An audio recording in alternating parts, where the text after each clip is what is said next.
Manistee City Council work session to order. Is there anyone who'd like to comment on tonight's agenda, which is a discussion on the River Street development? Now we'll move on to the discussion on the River Street development. Yes, city staff and he have been working with a developer, Joe Hollander, for a number of months on the possibility of bringing a affordable housing project to downtown. And Joe's in the audience tonight. He's going to be presenting some things, and he's going to give council an opportunity to have a nice dialogue, if you wish, with Joe, because this is going to be a project that's going to evolve over the months. It's very fluid at this time, and so we wanted to take the opportunity to give council a look at it and try to get a good understanding, so when we come back for some action requests, that it won't be the first time you've heard it. So we're doing the same thing. We did the same thing last week with the Historic District Commission, and just to get people aware of the project. So this is a proposed mixed-use development on the property that's, it's 400 River Street, commonly known as the old Blitz Building.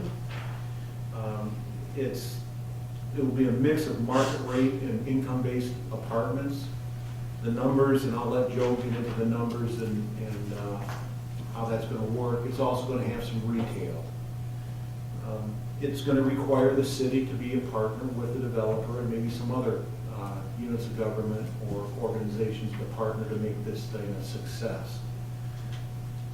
And what I found intriguing was the project that he's bringing to the city or proposing to the city meets a lot of different organizations' strategic goals.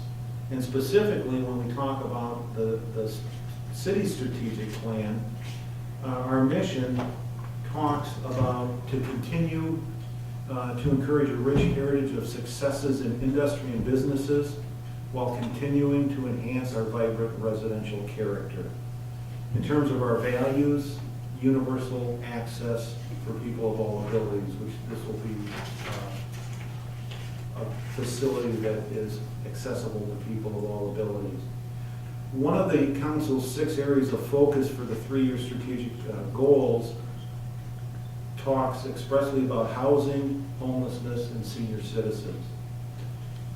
In fact, our goal 1.5, downtown revitalization, and the strategy 1.5.1, it says support plans and new ideas to deliver small business services and bring people to Manistee's downtown. And under our goal 6.1, housing, to have a wide variety of housing choices for all members of our community located in quality neighborhoods. And finally, our strategy 6.12 under housing, support the development of a data-driven housing strategy for both Manistee County and the city of Manistee. So I was just intrigued that this proposed project hits a lot of what council had talked about in their strategic goals. It also aligns with the DDA's strategic goal to achieve 100% occupancy of mixed uses in the Downtown Development Authority District. And specifically that their definition of mixed use includes developments that are residential or commercial. And about a little over a year ago, there was a redevelopment ready communities development feasibility report. It was authored in July of 2015.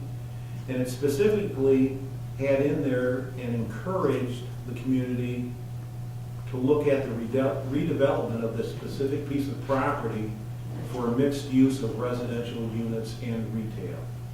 So we had a group of individuals come in and study our downtown and a number of different areas, and this particular property was identified as an ideal location for a mixed use of residential units and retail. And finally, from the Networks Northwest report of 2015, they just talk in general terms about the region. And it says, for decades, Northwest Michigan has struggled with affordable housing shortages for residents and members of its workforce. Housing has become unaffordable for average wage earners. Rental homes and apartments are in crucially short supply. With high housing costs and limited rentals, many drive long distances to work. This means longer commute and higher transportation costs. Schools and businesses struggle with unstable, fluctuating population. Businesses lose sales when housing and transportation leave little disposable income. And for businesses, the ability to grow depends upon a skilled workforce. The ability to attract and retain workers depend on, in part, on community assets, which include housing that people can afford. And I forgot to mention earlier, when I was talking about strategic goals, Manistee County Board of Commissioners, from their strategic plan for 2014-2019, they have a strategic goal on housing. And it says to support efforts that create diverse and livable housing opportunities. So it's just, I thought it was very interesting to bring that to council's attention, because we've been talking, the community's been talking about affordable housing, and we have a developer that's interested in putting some affordable housing and retail in our downtown area that could be have a significant impact on our community. I've got some information that Tim Irwin wanted me to share with you, and I will say he's sorry he couldn't make it tonight. We had a personal situation he had to attend to. So he wanted to bring up these points. And again, some of them are redundant. But again, he hits on the goal with the variety of housing and all members of the community located in quality neighborhoods. Work cooperatively to address low to moderate housing needs and support housing strategy for county and city. And county to support efforts that create diverse, livable housing opportunities. And again, he recites from the same document I referenced, Networks Northwest. And again, same types of things that I just talked about, that they're saying that there is a real need for affordable workplace housing. What they're saying that in the next 5 years, there's going to be a demand of market rate owners about 945, market rate renters of 1,395. So that's quite a demand. Universal access, we have a population with almost 20% with some type of a disability, and we have only 3% housing that is barrier free.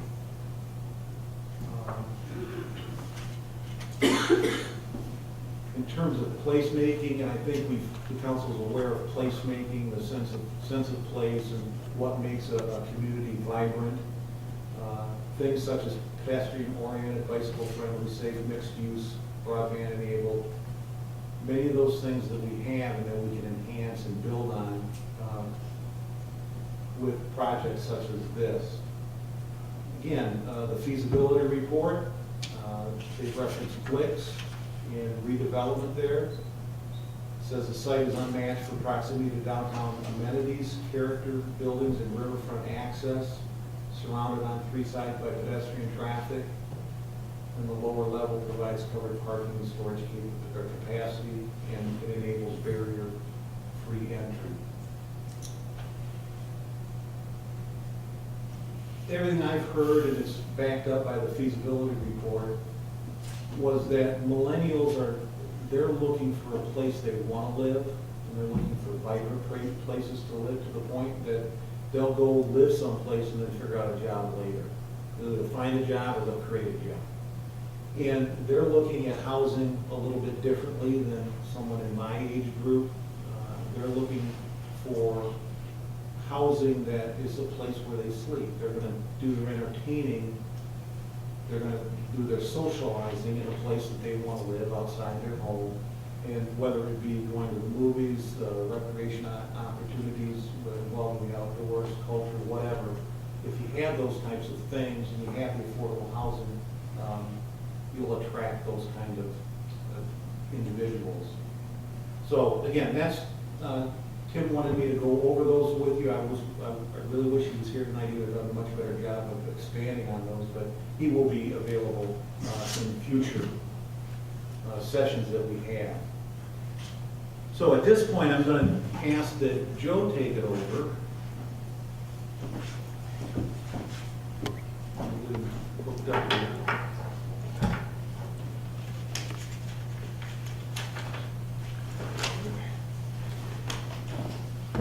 There you go. Where do I push the change here? Over there, okay. Good evening. My name is Joe Hollander. My office is in Portage, Michigan, the Kalamazoo area, and I've had a relationship with the city of Manistee for probably about 18 years, having developed a couple of projects in the area.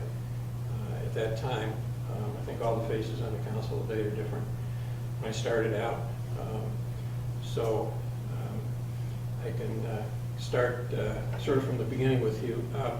I would point out that, as Thad said, that some of what Tim said was redundant to what Thad said. Well, I've got some redundancies on both of them, so my apologies. We didn't work all that closely together in terms of what we're going to do tonight. We wanted to get something that was fact-based out as soon as possible. I want to thank all of you for devoting this work session to the subject at hand.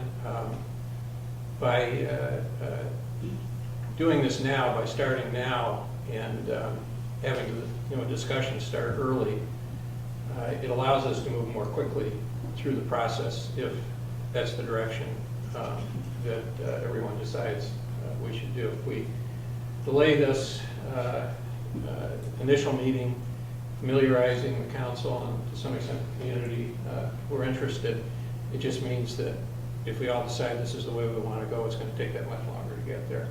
Also, my apologies to those of you who are baseball fans. We're going to miss at least a part of some of the games tonight. But again, I thank you for taking the time to be here. Let's see how this works.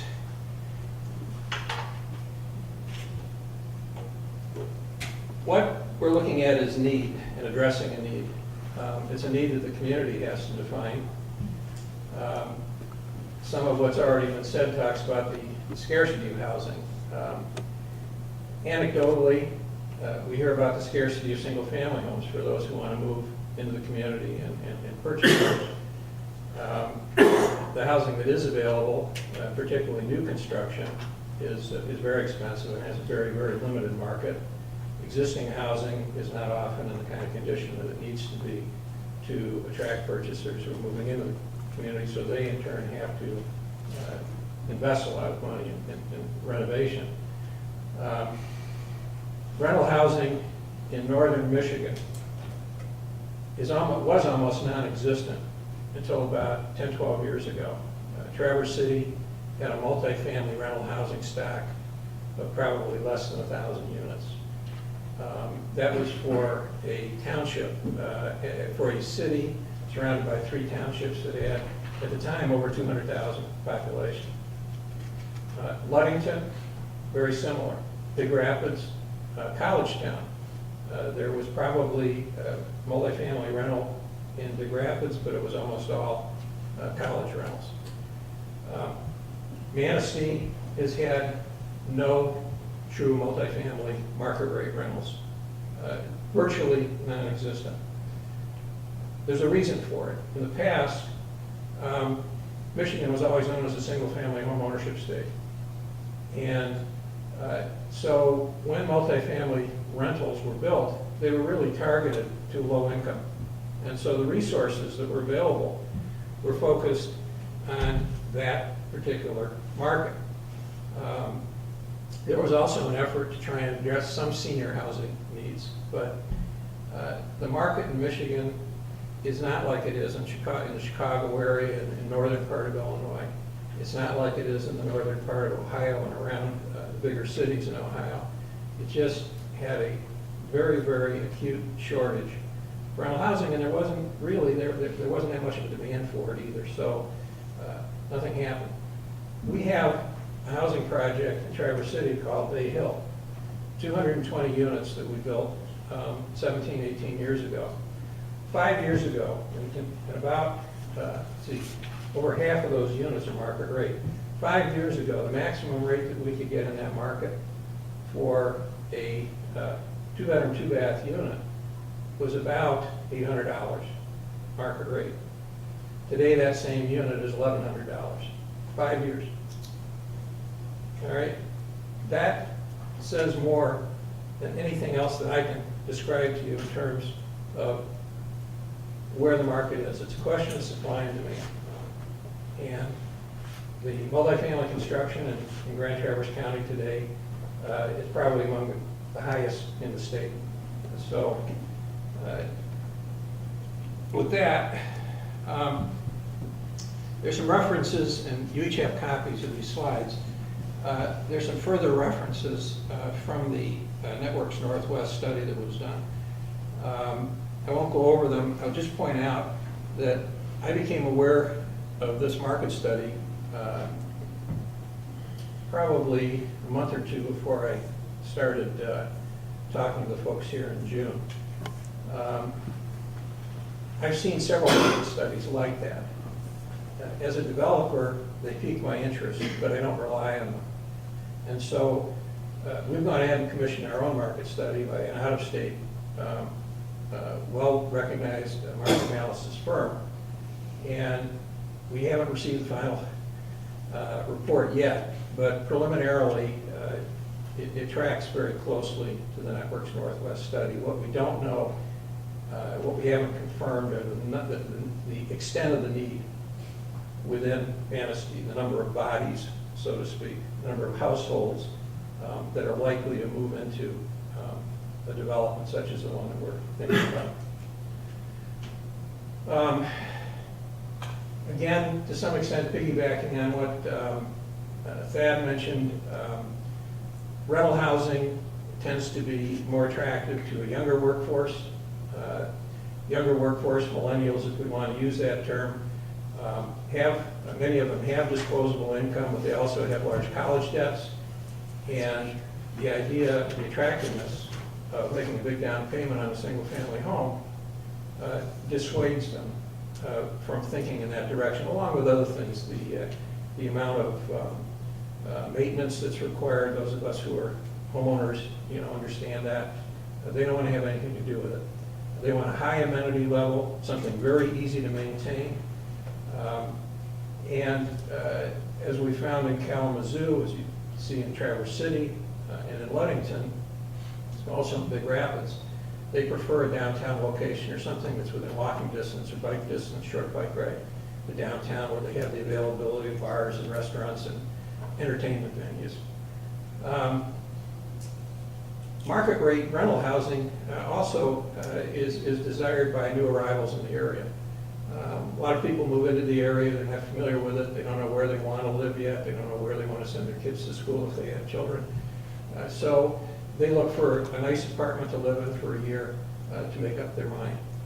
And then finally, we have the empty nesters who today, the idea of buying a second home may not be as attractive to them as it was because of the reduced earnings on their investments. So again, an apartment, a well-located apartment is something that they often want. The site we're talking about, I just threw out some brief information on the 400 River Street building. The site is 380 feet wide. That's the frontage on River Street. It's 60 feet deep. As you know, it's a one-story building, although the parapet extends probably another 5 feet above the first floor level. So when you're standing on the street and you're looking at it, it looks more like a 1.5-story building than a one-story building. But it truly is single story. The main floor is about 13,000 square feet. It also has a lower level, which is where the mechanicals are. There's a stairway that goes down there. It's about 1,300 square feet. Covered parking, I stretched a little bit when I said 26 cars. That would be a fairly narrow space, but it's doable, okay? Somewhere in the neighborhood of 20 to 26. There are 24 spaces outside, and on the street itself, there's 18 parking spaces out there, if I counted correctly. What we're looking to do is to take the building down to the first floor level.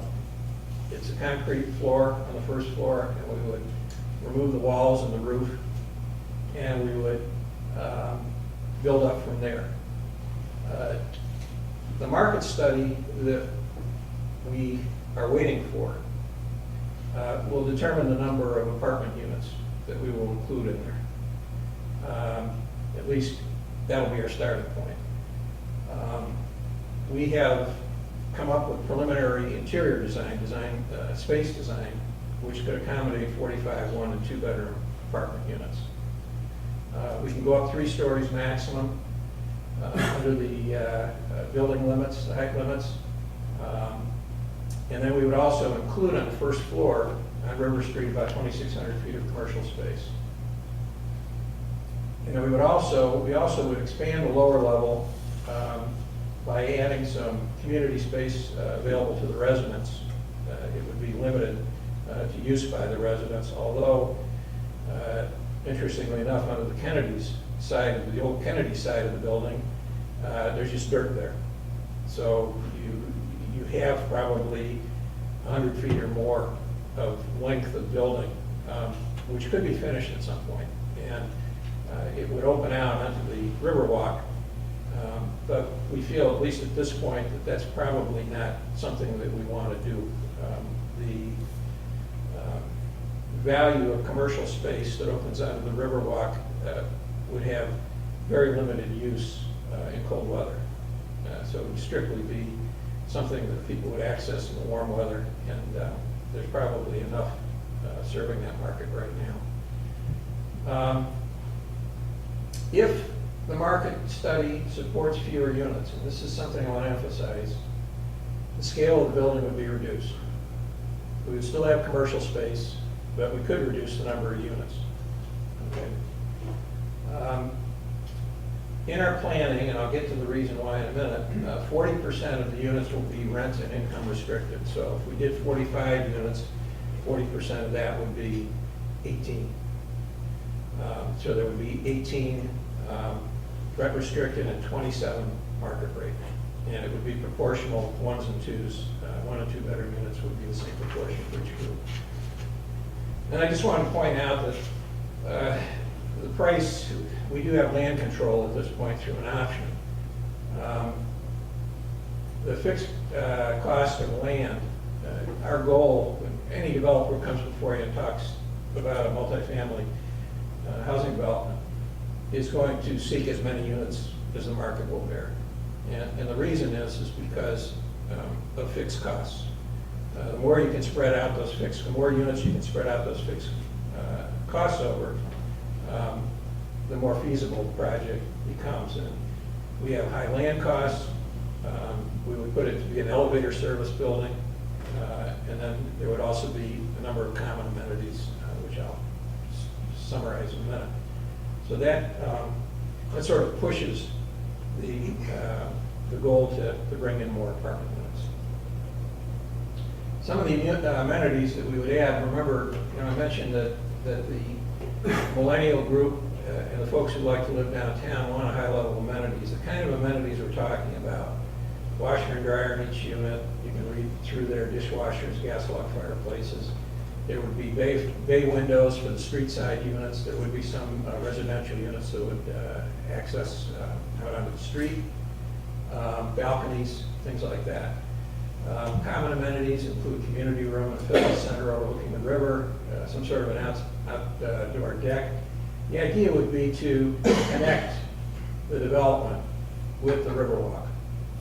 Create some sort of a, not necessarily, there already is a little walkway that leads to the stairs and everything, so there's already that physical connection, but the site is, really commends itself to trying to bring in the river and the walk itself into an amenity for our residents.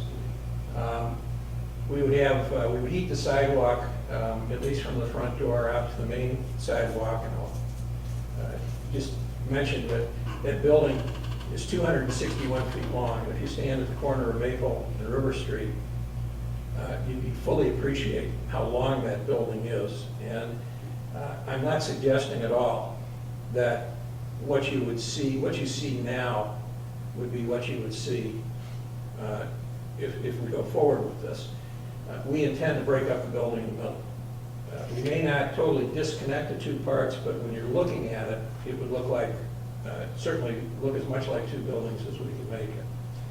If the need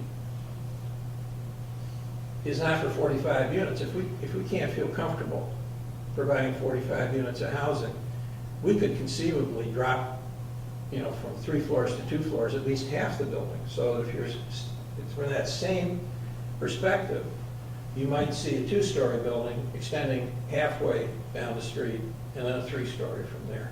And by doing that, you can create a visual image of at least 2 buildings. Now, those residential units that actually front on the street, and they would be in the farthest portion of the building, the commercial space would lead up to Maple Street. Our intent is to give those more of a townhouse look. They'd all be part of the same building, but each would have an individual entrance, each would have a bay window. The units above it would have balconies and possibly protruding balconies, again, bay windows. And architecturally, I believe it's possible to make it look like they were townhouses, at least from the street itself. So we're looking to create a lot of interest in the building itself and reduce that mass that we see. The building, virtually all the projects, in fact, all the projects that we've done over the last 6 or 7 years, and that includes, I think, a half a dozen at this point, have been LEED certified, usually at the gold level, or we do another standard called Enterprise Community. They're very, very efficient from an energy standpoint, so we would be bringing that to the community. And again, as Dad mentioned, the building will be fully accessible. It will be a elevator service building. All the units will be designed in a way so they'll be accessible to those with mobility impairments. Financing, estimated total cost of the project that we're using right now is $8 million. We expect to raise it through a combination of long-term mortgage loan and owner equity. The loan, the best terms available right now are through HUD financing. 40-year fully amortizing loan, the current rate's less than 4%. It takes about 10 to 12 months from application to closing with HUD on that. And we expect to raise about $4.3 million from that. Getting back to the affordable units,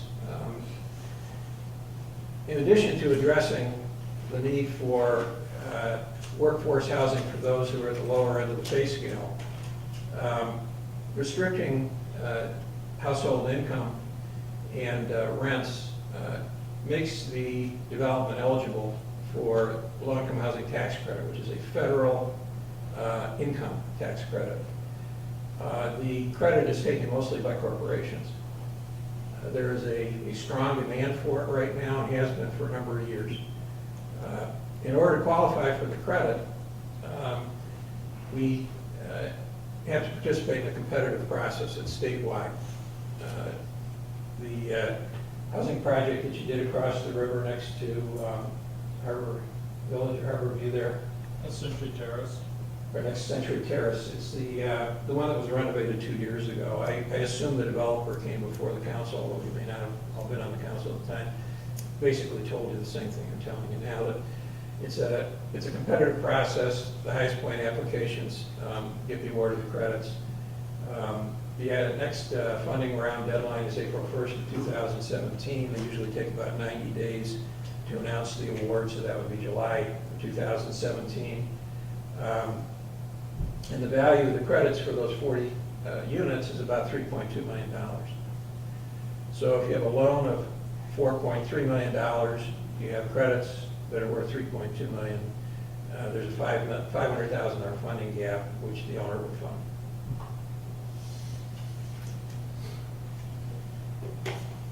We can't do this project without partnering with the city and others, and we need incentives. And those incentives take the form of reduced ad valorem real estate taxes. What that means to us is that we can project out net operating income from the project at a higher amount than if we had to pay full taxes. And that additional amount allows us to borrow more. So the $4.3 million loan would be considerably less if we were paying full taxes. That in turn would require a lot more equity to make the project feasible. That is probably the main reason why there hasn't been a more successful attempt at market rate housing in downtown locations in northern Michigan. That's single fact.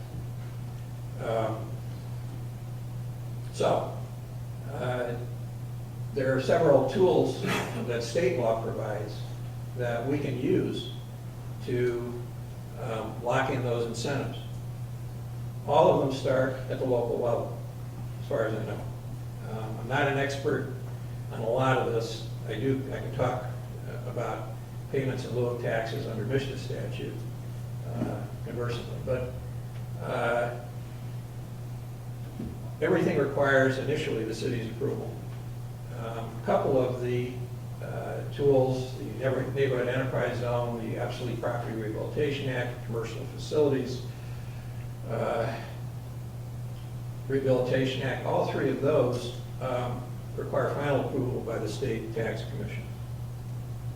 So we want to start that process, as early as we can. As far as the payment in lieu of taxes goes, the way that works is that for the affordable units only, for the rent and income restricted units only, we pay a percentage of the rent to the city in lieu of taxes. The city is the collecting agent for the other taxing jurisdictions. That percentage is negotiable. Right now, with the Reeds Park project, we pay 10% of our annual shelter rents to the city, and have been for 15 years. One thing that we've done with other communities, which includes Holland, the city of Holland, Traverse City, we did it with Fowler Township, actually. We were the first ones to do it, I think, in the state, was to separate out of the pilot payment a municipal services fee. You can call it whatever you want to, the statute doesn't define it. I think in Fowler we called it an emergency services fee, because Fowler was the first responder, is the first responder to ambulance calls through their volunteer department. We expected with our senior project, which is Horizon Point, that's ours as well, that their cost of serving us would go up. And so we set aside a portion of the pilot and called it an emergency services fee that's paid directly to the township. In this case, the municipal services fee, if you want to call it emergency services fee, would be paid directly to the city. It would be the city's money. They wouldn't have to divide it up with the other taxing jurisdictions. So that's as much as I think I can say on tax incentives at this point. I suspect there'll be some questions and we can address those. We also need other city approvals, the standard ones, special use permit, the architectural concept from the Historic District Commission, site plan approval, community revitalization plan. You get extra points in the tax credit application if a city has adopted a community revitalization plan for the area in which the project's going to be located, and you can show that the project will enhance the viability of that revitalization plan. There's an alternative where you can lay out all of the investment that the city has made in the area in support of the area and directly or indirectly in support of the project. So if the latter criteria is less likely to get us the extra points, then we would go ahead and ask the city to either adopt a community revitalization plan or look at the downtown development plan and see if that can be characterized as a community revitalization plan. We would pay for that, but the city would commission it, and the city would eventually have to adopt a resolution approving it, but that would come out of our pocket. We also are going to need some easements, because if we do bay windows and we have balconies, there's likely to be an encroachment on city property up above, basically above the sidewalk. So we would be encroaching in your ownership of everything up to the heavens, and that would require some sort of an easement or easements. And talk to the city attorney about it, and that would be dealt with in due course. So that's another approval. That's pretty much what we had in mind. I talked a little bit about our company. I carries the creative name of Hollander Development Corporation for more than 35 years. We've been active in mostly West Michigan, but also Central Michigan. We have projects we've developed all the way from virtually the Indiana line up to Gaylord. We learned some time ago that the need was just as strong for the kind of housing we developed in smaller communities as it was in the big cities. And the smaller communities seem to be more receptive to what we were offering. And so we developed, especially working with smaller communities. We try to start with listening and listen as much as we can to allow the community to define the need. And then we try and address that need using our experience. We're tenacious. I'm not bragging when I say it. One of the projects I'm going to show you, we worked on it for 10 years, a 25-unit project in Hart. Required the site to be cleaned up right downtown. And we did it. We kept faith with the community. And with that, let me just show you a couple of things. This is Horizon Point. It's a rendering. I've got photographs, but for some reason I couldn't find them. This is Fowler Township Care Center Drive. That's senior. And all of these buildings I'm going to show you are elevator service. I forgot to mention that at the Historic District Commission. It came up why, I was showing these particular buildings. Almost all of them are elderly. In fact, all of them are elderly, if I remember correctly. They're the ones we put elevators in. If we're dealing with family housing, then typically we're dealing with a two-story walk-up. And those, of course, by definition, don't have elevators. So the reason I'm showing you these is because they are elevator service buildings. Nelson Place in Muskegon was in the middle of their historic district. They used to have a downtowner motel there. What you see on the left of that rendering is the old downtowner motel. We completely renovated it and then added 3 cores of new construction on the right, total of 101 units on about a half of a city block. That's right downtown. You can go out and take a look at it. That was done about 16 years ago. This is the project in Hart. I thought it was sort of a neat picture from across the Hart Lake, so I included it, but this is the rendering, and it's an exact replica, basically, of what we eventually built. That only has 25 units in it. It's an L-shaped building. Right next to the downtown really starts just to the left and continues on for about 4 or 5 blocks. This is the Fairman Building in Big Rapids. This building was on the National Register for Historic Places.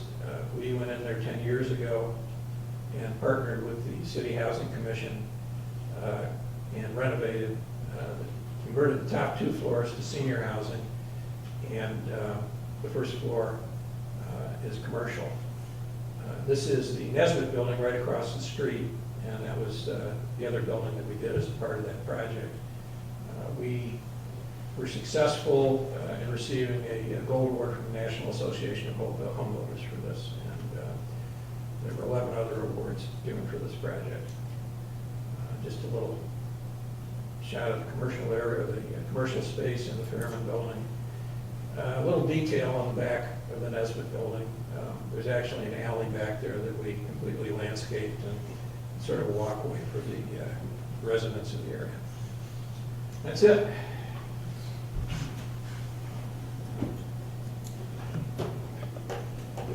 Questions, comments? I think it's something that's really needed in our community.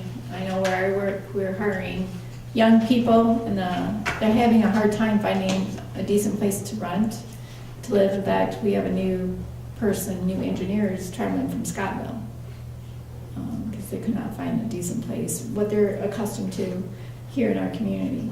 And I worked with someone who wanted to bring their father from Ludington up here, but couldn't find the decent housing.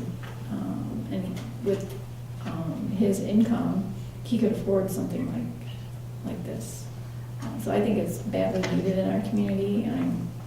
I've been in that building in Big Rapids. We did a mayor's exchange, and we were taken through that development. And I was really impressed by how it would utilize the existing architect and the inside. It was beautiful. It was a really nice building. So I'm excited for this type of development. The only thing they required us to do was to keep the doorways there. Oh, those are beautiful. It was gorgeous. The rest of it, they left up to us. They were really, of course, the doorways extended about, with the transom, were 12 feet. The ceiling was 16 feet high. And we wanted to drop the ceiling, and National Park Service wouldn't let us do it. So as a result, our utility bills for heating in that space have continued to be quite high. But other than that, yeah, It was a nice community space. You had a nice little garden area too. Not a garden per se, but they had a lot of plants and stuff in there. you just remember the walkway behind it. Yeah, it was really nice. Yeah, and the residents were extremely happy with their living conditions. 47 units in those two buildings, so it's not a lot of units, but I think we had 11 or 12 different sources of financing on that project. It was we had to bring in consultants to help out with just paperwork of applying for the money. We didn't know, so we had to bring other people in to help us with it. But yeah, it was worth doing. A lot of satisfaction. I'm still very good friends with Mark Sahaki, who's head of the Housing Commission. I have a question for you, I guess. If you didn't address your need for affordable workforce housing, did nothing, what do you think the impact would be? I think our industry is having a hard time attracting and maintaining these younger families because of lack of nice living places. The way that's exactly what I hope you'd say, but I also look at it from the standpoint of the age of the people you're trying to attract. They're likely to be younger, and they have more energy than folks like me, and they also represent the future leadership of your community. If you don't bring them in, who's going to take your places as you age? And you can see the effect of that in communities that have not addressed their needs, whether they be housing or something else. You wind up with fewer and fewer people willing to sit where you sit and run the show. And there are more and more people who are working out of their homes, especially in this computer age. I know in my company, we have a lot of people who do not work in a corporate office. They work all over the country. They live all over the country and travel. to the home office, and a lot of people do their work from home. So something like this will attract younger people, especially your amenities, a fitness room, a washer and dryer. Those are the type of things that I think will attract, especially the younger people who want to be on the go, who don't want to have to worry about getting to a laundromat or having to do yard work. We'll have Wi-Fi available. We'll also have as a part of the electrical system, places where they can plug in, recharge their equipment. It's all standard now. That's what you see in newer upscale units. They're thinking, that's just dealing with current technology. The challenge, of course, is to think ahead enough. And one of the things that we expect to be a problem is package delivery. Many of our residents would buy online, and they'd be at work, and the package arrives, and we probably won't have an office fully staffed, full time. We've got 2 other venues in the market in this area where we've already got offices, and that's where probably our leadership and our management staff are going to be most of the time. And so package arrives, what do you do with it? FedEx or UPS arrive, tenant's not there, they work basically the same hours that the residents do. You create a package delivery room, and you give your UPS and FedEx drivers access to that room, and that room is a secure room. And then when they're through, they go and they drop an access key in the mailbox of the resident. So the resident comes home, finds the key, goes down, gets the package. It's a fairly secure system. Those are the kind of things we're thinking about today. That's an amenity that you have to have if you're going to really serve the needs of your residents. What are you going to put on the roof? Do you have any plans for the roof, like any green space up there? Well, that's a good question, and we've talked about it a little bit. We're in Manistee. We're not 500 miles south of here, so we're going to have a relatively short season where people are going to want to go up on the roof. Okay? That's our assumption. The top floor units will have a view of Lake Michigan. All right, they'll have the best views, and we call them our penthouse units. Probably the second floor units will as well when the leaves are off the trees. Certainly the top floor will. But if we put green space up on the roof, the very first thing you're talking about is increased loads. We have snow loads we have to be concerned about, and we have to deal with those loads as well. So I suspect that costs would prohibit something like that. We also talked about maybe putting a community room up on the 3rd floor. That's going to be the most desirable place to live in the building for some. And we can put the community room down in the lower level with a glass wall overlooking the river and with a deck out. And we think that'll be an attractive place too. It may not be quite as nice as being up on the roof, but that'll be usable 12 months out of the year, whereas something up on the roof, only the enclosed portion would be usable. I guess the answer is we're probably going to have a gable roof up there. And we might have a parapet around it, just so that looking, for those who choose to look all the way up, they wouldn't see the roof necessarily. Make it fit in, I guess that would be the idea. Okay. I was just curious. I have a question. Oh, I'm sorry. Go ahead. Been showing a number of condo developments to buyers, a real estate agent up in Traverse City, and a lot of the new ones have decks that are green space off the units, so it just seems to be catching on. That's what I thought I'd ask. I'd be curious to find out how much those units are selling for. I'll tell you after. But my guess is they're $300,000-400,000 a unit. And, Couldn't. The rents in Traverse City, the market rents in Traverse City today, as I mentioned, are over $1,000.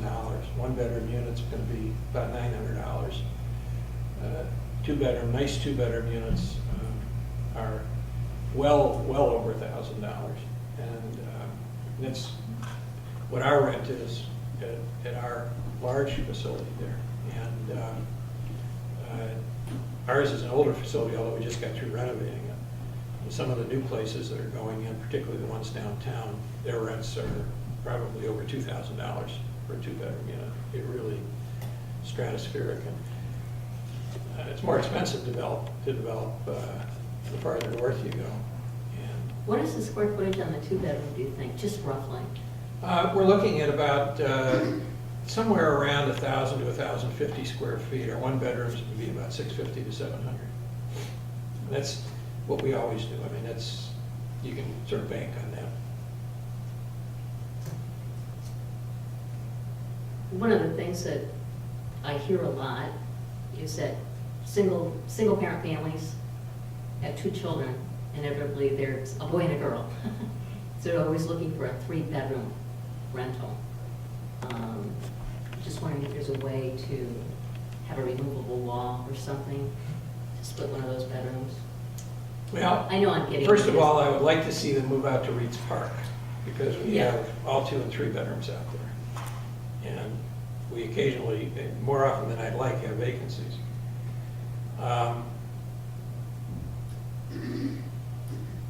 Most of the lenders that I'm aware of would frown on any 3-bedroom units today. They feel the market's overbuilt with the 3-bedroom units. Okay. We have to keep the units filled, and we've had enough experience with other developments where we've put in a lot of 3-bedroom units that we think we need to back off that a little bit. Let the market sort of catch up and fill those units. But the current wisdom is against 3-bedroom units. The biggest need is for 1 and 2, and that's what we're addressing. I have a question about, I was at the historical meeting when you mentioned, and we talked a little bit about retail space. Right. And I'm not trying to put you on the spot, I just wanted to see if I heard you right. You talked about there was 33 vacant buildings in town, and you weren't too interested in retail space, but I thought I heard you say tonight that there was gonna be some retail space? Yes, we're committed to it. And I think the reason that we are is because in the past, my view's been jaded. I've always been afraid of it. And I have a son who's been in the business with me now for about 3 years, and he's doing a project in the Edison neighborhood in Kalamazoo, putting in commercial space, and he shows no fear. And the more I think about it, the more I'm convinced that, first of all, it's not a lot of commercial space. 2,600 square feet is not a lot. But second of all, it's brand new, and there's no new commercial space downtown. So by having brand new space, we're going to attract a certain tenant that the other space, that wouldn't be attracted to the other space downtown. We're not out to take business away from anybody, which was another concern that I had. But I think much of it just had to be, I've always felt that, I go to other communities. I spend a lot of time on the road looking at other communities. And Lansing's a good example. I don't know if you've seen the apartment developments that have taken place around the ballpark downtown there. But beautiful, beautiful facilities, very high rents, a couple of $1,000s a month, all with first floor commercial space. And very little of it's rented. So, to the extent that they depended upon that income to service debt or to give some return to their investors, they're not getting it.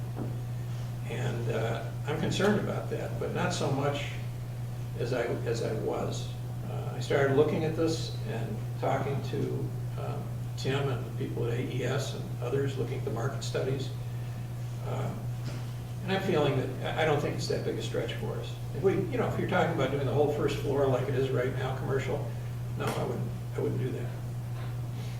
My next question, you talked about a report We're waiting for this final report or analysis to, when do you think that'll be in? This week, actually. I talked to the analyst yesterday. It's being done by VSI, Vote Center, out of Columbus. They're well-known in the field, and they take about 6 weeks.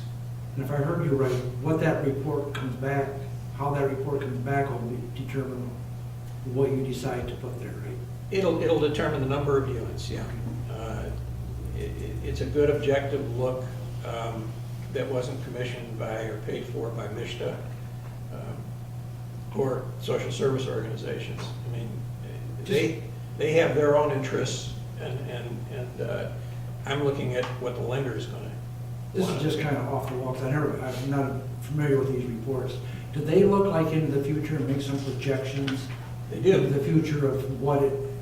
They're similar to what, yeah, they're similar to what Networks Northwest published, and Networks Northwest published in 2014, and so they look back to 2012 because that was the most up-to-date data, and then they projected to 2015 and then to 2020.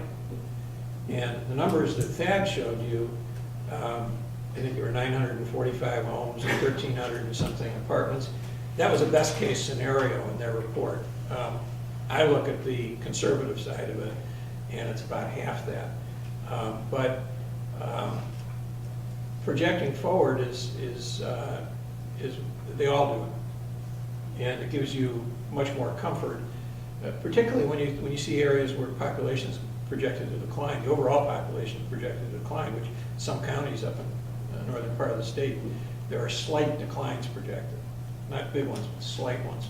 And yet you're going in and, you're looking to the future. So you have to, and certainly I'm going to share that data with the whole report with the council when I get it. Well, my experience is mostly in the center of the state over by Clare. And what I found is when they build something like this, that it kind of feeds on itself. It just kind of promotes more of it. Things seem to want to grow. Well, again, if the need has been well-defined, if the need is there, yeah, it does build on itself. If you're addressing that need, then the word gets out that, yeah, there is good housing, affordable housing available in Manistee, and more people will come. And I think that's what, Traverse City is a great example of that. I think 5 years ago, it wasn't anything like it is today. Well, that need has just gone up at a very, very steep incline over a 5-year period. Thank you. Thank you for bringing this to the city. The commercial space, you mentioned 2,600 square feet. How many units would be in that commercial space? I think our strategy would be to get letters of intent from prospective tenants. We can slice it and dice it any way we want to, because it'll all be isolated from the residential portion. One thing we won't have is any food prep on site that would involve open flames and things like that, so we have to be careful what kind of a commercial tenant we bring in. But there have been some suggestions already, and I mean, if we had something like a Subway, I'm not sure if Subway does the open preparation or not, but assuming they don't, Subway maybe needs 600 or 700 square feet. Important that they be right on the street and that there be some reserved parking where people can pull up and things like that. Now, would the commercial suites go all the way through the building? Go halfway. Halfway? Okay. Halfway. And would those have movable walls? I mean, if somebody wanted a bigger space? Well, I don't think there'd be a problem with the type of construction that's typically used to expand space if the space is available. The wall itself isn't movable, you tear it down. It's basically a stud wall, either a steel or a wood studded wall with fire-rated coverings on it. And then you mentioned heated sidewalks. So would you be just going underneath the existing sidewalks with piping, or would you take out the sidewalks? When I was trying to describe what my vision of the building would be, I said there would be a notch in the middle of the building where the entrance to the residential would be. And there would be a sidewalk coming out of that, probably 25 or 30 feet. That would be heated. Okay. Now, I'm glad you brought this up, because right now, there's a step into the building where the revolving doors are. And so the building is not accessible right now. And you can cogitate on how to eliminate that step with ramps and things like that, but it's not an easy solution. So one of the things we might do, and at the corner of Maple and River, there is no step, because what they did is when they put in the paving stones, the sidewalk there, they actually put a little ramp in there. There's an incline that goes up, so there's no step. That's probably not fully accessible, because that grade is probably too steep for somebody in a wheelchair. Normally, they want something less than 5% grade, if I remember the rules. So one of the things we might do, and we look for grant funds for it, would be to redo the sidewalk in front of the whole building and raise it up so that we would have it level with the entry. That might involve a step curb or something like a curb. It's something like, if we do that, my goal would be to heat the entire length of it. We have heated sidewalks in virtually all the senior developments we've done over the last 5 years, and it saves us having to have a maintenance person come there when it snows. So we save money. The residents are safer, and because this is a public right-of-way, the pedestrians in the area, public would be safer too. So that would be the goal. It's one of the things we have on the wish list. I'm just curious now, do they heat that with hot water, or do they heat it with electric? I'm just curious how they. Well, let me tell you a little story about Horizon Point. I'm not sure where they hired this plumber from who actually installed the system, but he forgot to put antifreeze in the system. And so the first cold weather that we had, the whole system froze. They had to tear up all the concrete and reinstall it. So the answer is no, we don't use hot water. We use heated water with lots of antifreeze in it. When you say you're waiting for the report, kind of based on what the development would be, is there any concerns that it would come back that you would not proceed with the development? There's concerns. I mean, I'm going to believe the report, but I don't think that's the case. Okay, I think they're going to come back and they're going to say something similar to what the Networks Northwest report said, because they're all using the same database. Okay, the difference is that VSI has been doing this for 40 for 50 years all over the United States, and they've got they're still in business, which tells me that they're a trustworthy analysts, whereas Network Northwest, and I don't want to blame them because they weren't actually the ones that did the study. There's another company that actually put the whole thing together, but they were one of the sponsors along with Mishta. No, I think it was a valuable tool for me, because if they had come back and the numbers were very low, I would have been interested. I mean, there just wouldn't have been any way that we could have supported a project concept like the one we described to you tonight with a low need in the community. I'd like to ask a question about parking. I've been down on the lower level, even under the covered portion. 50 spaces would be pretty tight parking down there. And I've seen it pretty well filled up as we've had events in the city and such. You look at a density of 45 units. Also, the street parking. During the good season that we have, our tourist season and such here in the city, parking is pretty much at a premium. During the wintertime, there's no on-street parking overnight because of snow removal.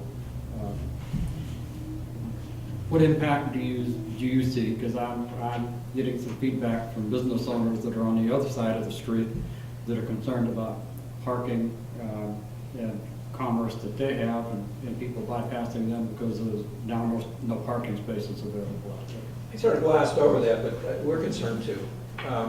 It's 26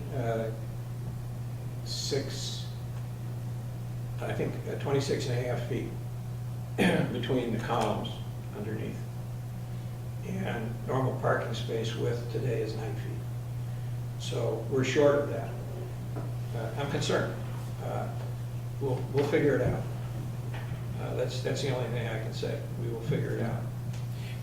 Then you get into the distinction between low income versus targeted income and market rate. I've worked with those before. When you say targeted, are you actually talking HUD low income, very low income, or are you talking about targeted income levels for people in housing? When I use the term target, I'm talking about market. I'm not talking about income level. We target a certain market. The market that we're talking about is 40% of that market would be income and rent restricted. The rents would be roughly $550 for a one-bedroom unit, and pretty close to $700 for a two-bedroom unit. The income limit would be somewhere around $22,000 or $23,000 for one person, close to $30,000 for two persons. So those would be the restricted units. Okay, the market rate units would have no restrictions whatsoever. And when we get into tax incentives and other approvals, we've already got a couple of projects going, Edgewater, North Channel, Jocelyn Cove, with tax abatements and tax income financing and such as that. What sort of term are you envisioning here? And one of the concerns that we've had in the city is that we've had, over a period of time, because of the economy, negative growth in receipts for taxes, and now it's growing at a very low rate, but our services expenses are increasing. How's that going to play into this project? Well, the honest answer is we want the tax incentives to remain in place as long as possible. Okay, it's a numbers game. So, for example, if we had a tax break that lasted for 15 years, and then we had to pay an additional $50,000 a year after that, we have a loan for 40 years. So they would underwrite that loan as the higher taxes for 40 years, which of course would reduce the loan amount. But for the first 15 years, they would create, in effect, a second loan. It's actually part of the same loan, but they would underwrite that as a separate part. And then we would get a certain amount for that. And you add the two together, and that will give us the total loan that we can get from our lender. So the longer that tax incentive stays in place, the more we can borrow. That's the bottom line.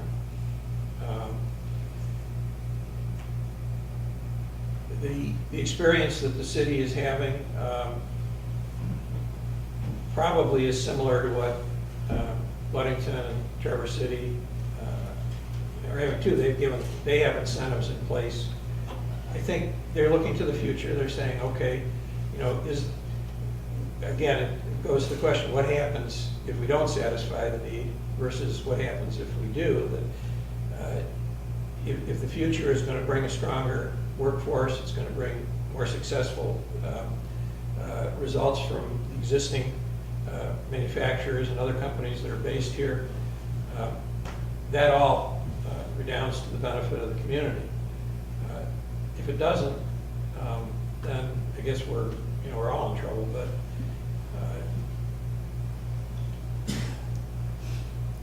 it's something that will be necessary to make this project work, and I can't, at this stage of the game, it's a little too early to give you very hard numbers, but you will see the hard numbers. I've always shared these with the communities that we work with. I do matrices, I show various scenarios, and you'll have to make that decision. And I think the idea is to get that before you as soon as possible, because it's critical to the success of what we're hoping to do. And if the city can't buy into it, better know it sooner rather than later. These units, they'd be paying utilities, Yes.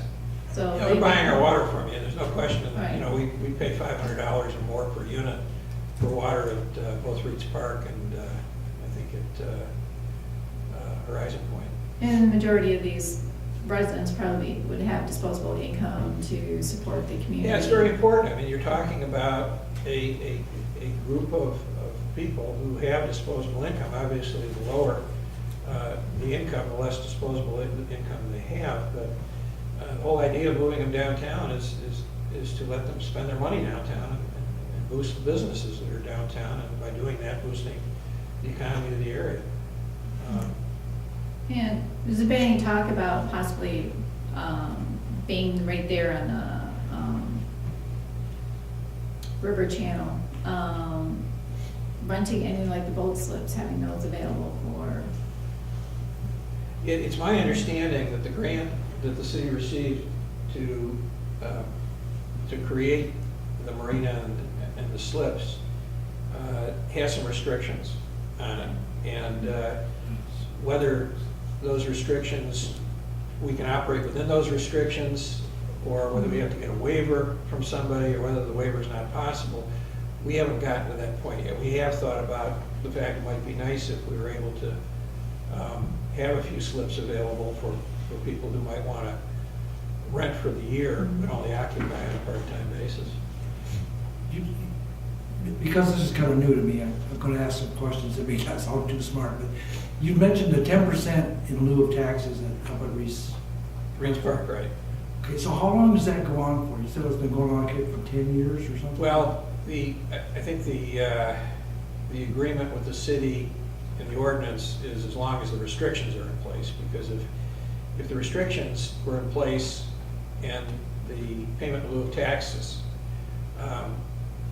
it was rescinded or expired, we'd have rents go way up, but we'd be restricted in collecting those.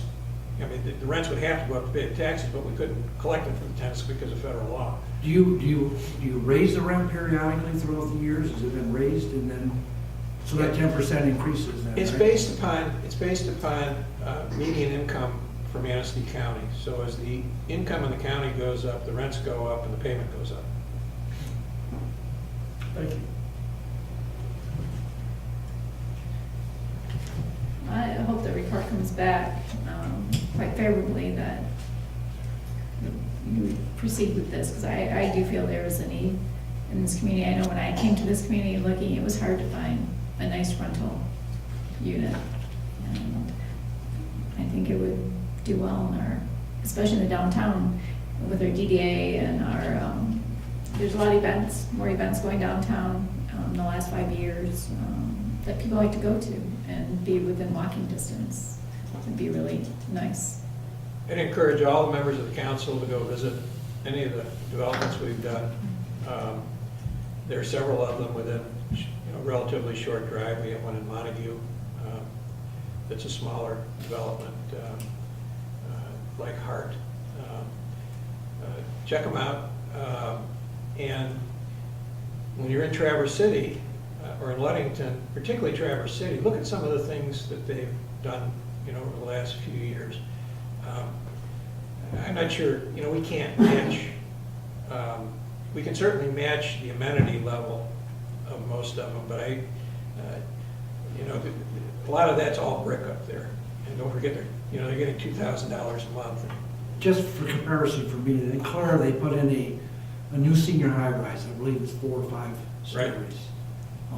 Beautiful I facility. think it's the one that has a senior center on the ground floor. Right, it is, Yeah, okay. it's right like 1 block off the main drag, Right. right next to the hospital. And it blends in beautifully with that downtown. Well, we'll do our best on that. Our goal is to provide housing that's affordable. And we know we've got to meet the requirements. We'll do that. I don't think you're gonna have that much trouble filling the apartments, but I think what we'll see is a lot of people leaving houses that aren't quite up to their standards and want to move into someplace newer, brighter, cleaner, more efficient. And I think you'll even see some condo people who are looking for small homes in the city that they can't find that suits their needs, might be interested in 2 bedrooms. Well, they say that the target market right now for home ownership is between 140,000 and 200,000. There's nothing there, okay? And yet, that would be affordable by someone who's making $70,000 or $80,000 a year. Some of your engineers who are coming in and others, but it's not on the market. So if you have owners who decide to sell and move into rental housing, and you hit that price point, it won't be on the market long. It'll go very, very quickly, and I know we have a realtor on the council here who would validate that. So that's good. I mean, it's good to have that kind of turnover. Turnover is healthy. When you don't have a market and you want to sell, that's a sign, not a good sign. So The housing summary sort of alluded to that there's a lot of movement within the county. People are fairly mobile, but they move from one residence to one apartment to another apartment. And I think Councilwoman Beaton is, I would have the same concern. We get a nice new 45 unit, especially with some target housing prices in there that will have people vacating existing units. It may be good competition-wise and such.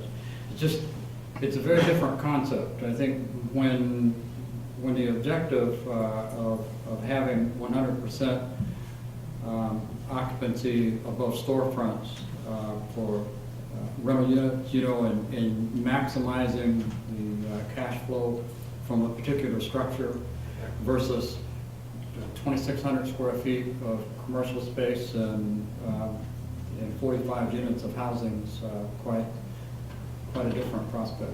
one of the areas that market studies cover, and it was covered in the Network Northwest study and it will be covered in the VSI study, is the need for new apartments. So it takes the existing apartment stock, it identifies what the movership rate is within that stock, and then based upon that and a lot of other data, it projects what the new apartment need is. And so what they're talking about are new people coming into the community, which would have the need, as well as those who are moving. Because when they move, they leave a vacant apartment, somebody else moves into that vacant apartment. It's a fluid process and a dynamic process. And if it was, and believe me, these reports are fairly sophisticated. When you see it, you'll understand what I'm saying. But if we were just building housing to house those who are already renting in the community, we would do it. To my knowledge, or to my opinion, that's a failing of MSHDA. There was a lot of affordable housing in the market, and MSHDA came along and went into some markets and approved housing, rental housing, that emptied out those existing projects instead of going back to those existing projects, putting money into renovating them. And I suffered, some of our development suffered from that. Our older development suffered from that. So, I mean, we've had experience with that situation where you just have people moving from one place to another, and that's identified as creating some sort of significant market. It doesn't. I don't think that's the situation anymore. It may have been 10 or 15 or 20 years ago. It isn't today. I mean, I haven't heard that from anybody really that concerned. Any other questions or comments? Thank you. Thank you very much. Thank you. Thank you. Thank you. Thank you very much.